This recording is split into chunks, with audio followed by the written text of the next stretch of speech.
Greetings, members, one and all of the Salivation Nation. Well, you can see the title, and there's going to be 3 reasons we're not going to discuss in full. However, they do have a more direct correlation. But what's underlying the reason why silver's price is not much higher? We're going to talk about that in this video, so let's explore.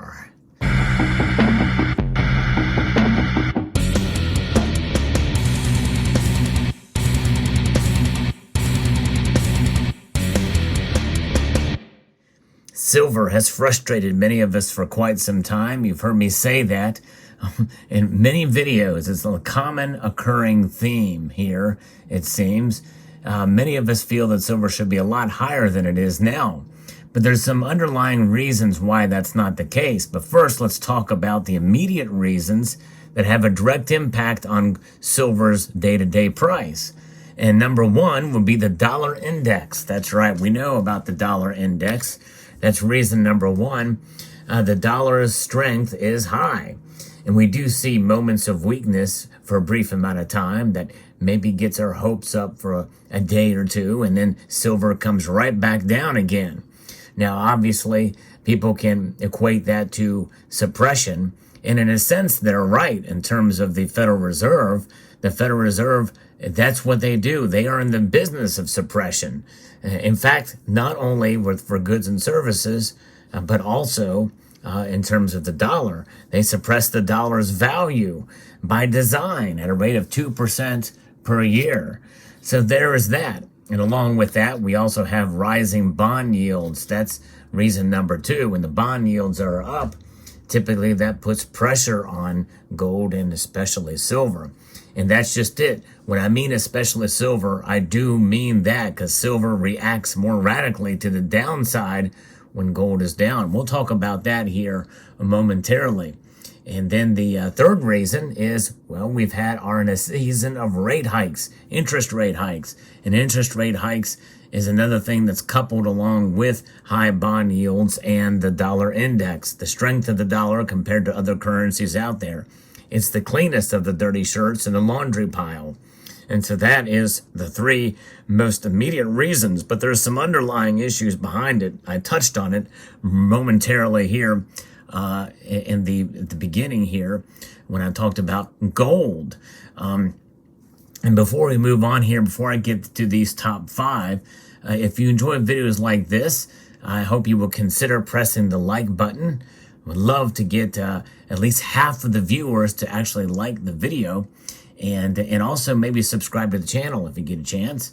But we're going to be referencing this piece actually from StoneX, is an organization here that has has made this list, and it's quite interesting. I think there's something to be said about it. Some of it is a little bit confusing, but stick with me as we go through these as simply as possible. And number 1 is going to be the anemic gold price performance. As I had stated earlier, silver tends to react more radically than gold in both directions. In other words, when gold goes up, silver tends to climb up even more and just rises up. But when gold's price falls, well, you see silver fall even more. And so that's what happens. Silver falls, and it falls dramatically. And we've seen that happen over the years here, the recent years, to a gold to silver ratio now pushing near 90 to 1, which means that silver is considered undervalued. And they would be right, especially where the price of silver should be. And so that is where that case can be. So let's look at number 2. It'd be professional disinterest. In other words, the ETPs, electronic trading products, and CFTC holdings are down. And so that is coupled with what we've been seeing with the COMEX and LBMA. But given that, the third reason is the LBMA silver vaults provide ample silver supply. In other words, they're supplying to meet the demand. That is the case. But we'll get into that in a moment, because many people are talking about how these holdings are dwindling quite dramatically. There is a silver shortage in the LBMA compared to their stocks that they had before, and the COMEX as well. And then we look at reason number 4, which is something that has pretty much been a constant throughout with silver, is that it is a tiny market. The physical market is much smaller than the professional market. Well, I don't know about you, but that's kind of a strange point, because silver, I believe, is a professional market in and of itself. It just is a smaller market. I think maybe what they're saying is that the derivative market is much larger, the physical market is smaller, and really has not fully been tested. In other words, unless you can really fully back the exchange traded products with the physical, then you're not going to really be able to get. You're not going to really see how corrupt it is, or how separated it is. And then number 5 is spot price does not respond at the grassroots level, and I guess that's really boils down to really to the physical. I'm not sure exactly what they mean by that, but to me it means that the spot price is not really reflective. When you go to buy kilo bars, for instance, you're paying a premium for them, and it's a much larger premium than you would have paid for them a number of years ago, like before the pandemic.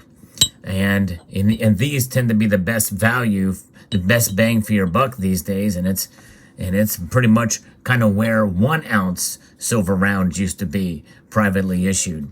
10-ounce bars have a larger premium. Still, they're considered a better value than 1 ounce rounds.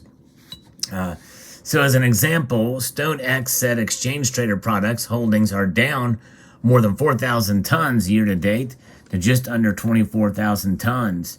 COMEX inventories are down to just under 9,700 tons from 11,064, according to Rana O'Connell, head of market analysis for EMEA and Asia at StoneX, pointed out. So that means that just shows you that the inventory is down. And if you add a reduction in LBMA holdings, which is under 9,000 tons this year, it comes to 414,500 tons, equivalent to 22 weeks of global industrial demand, O'Connell explained. So in principle, it looks like the market is being well fed by these reductions, and that would be one of the reasons why the spot price hasn't moved when compared to the reports of a very strong physical demand. So I guess the physical demand is less in the industrial sector, but we're seeing the COMEX and the LBMA vaults drained. So that confuses me a little bit there, exactly what that means. But nonetheless, positioning in the silver market has also played an important role. COMEX silver has seen short covering. At the start of September, the outright short within the managed money component was 9,420 tons, and that's the largest since July of 2019. It's contracted over the month to 6,814, she noted. That's still reasonably substantial because of the average over the previous 12 months was 5,204. There's more short covering to go if we're thinking about reverting to the mean. O'Connell also added that a large net short does not necessarily lead to a strong short covering rally. But next year, StoneX expects markedly higher gold and silver prices than the current trading levels. But it does not see the gold to silver ratio returning to its long-standing average of around 60. And by the way, I think that's a floating average. I wouldn't use 60 as a hard number. I would say largely between 60 and 70. But she doesn't see that as happening. The current ratio, which implies how many silver ounces are required to buy 1 ounce of gold, is just under 90. And so there it is. So that's kind of where we are at. So she thinks that we're going to continue to see this even with gold rising. Silver may not rise in tandem. It may just ride in tandem. It may not outperform gold. So we'll see. That is an interesting analysis there to see how that plays out. It's a long way from 60, and it's very difficult to foresee the circumstances in which we will see a reversion to the mean. If silver essentially is the Cinderella metal, then the wicked stepmother and the younger sisters are the world economy and the U.S. dollar. According to O'Connell, the question is how many times has silver left at midnight, and how many times is there a happy ending? O'Connell pointed out that silver can be very volatile, and investors need to be prepared for lots of excitement that could end with a plunge back to where the metal started or even lower. I think that is probably the sagest piece of advice we can take from this video.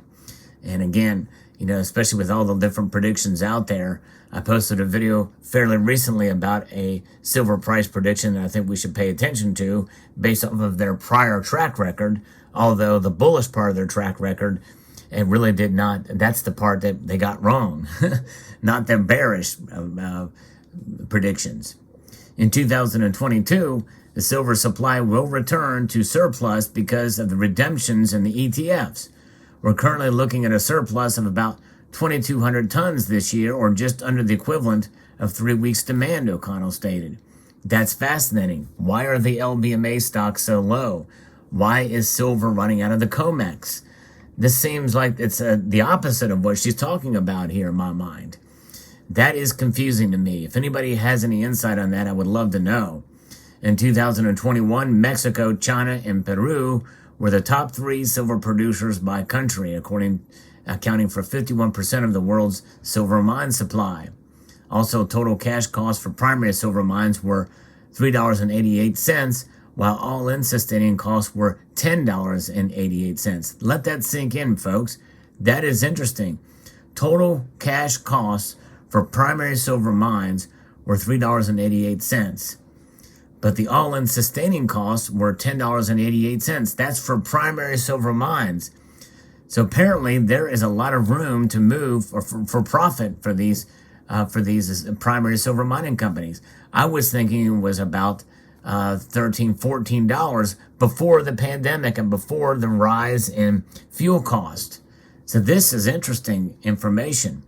In comparison, the average silver price for the year to date is $21.86. Under normal circumstances, silver supply is continuous and relentless, O'Connell described. India is one of the reasons why many expected silver prices to be much higher. Since May, there have been strong flows into the country, and I reported on that earlier. The revival was the release of pent-up demand following an awful 2020 and 2021.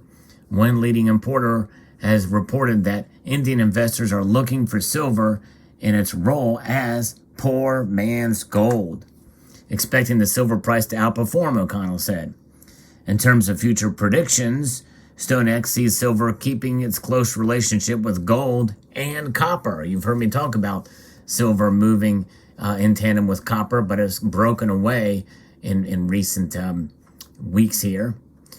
Silver is predominantly driven by gold, which is driven by the U.S. dollar.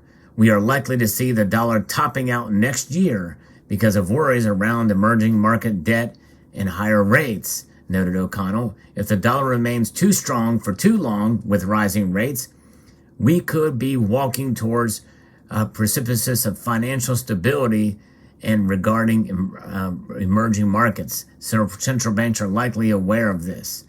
So yes, very interesting indeed. We'll find out. So if they're predicting the dollar to top out, then we may start to see the stabilization of gold and silver prices and movement to the other direction. In other words, moving upwards.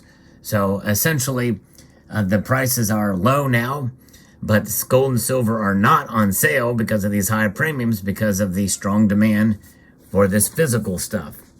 And by the way, if you're going to be buying silver right now, this is probably the best bet for bang for your buck, kilo size, which is difficult to save up to get a full kilo. I've only done it just this year, and this is an example of that. But let me know what your thoughts are in the comment section below. Hope you found this video insightful.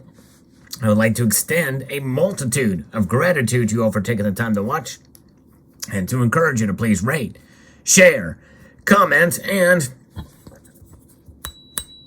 subscribe.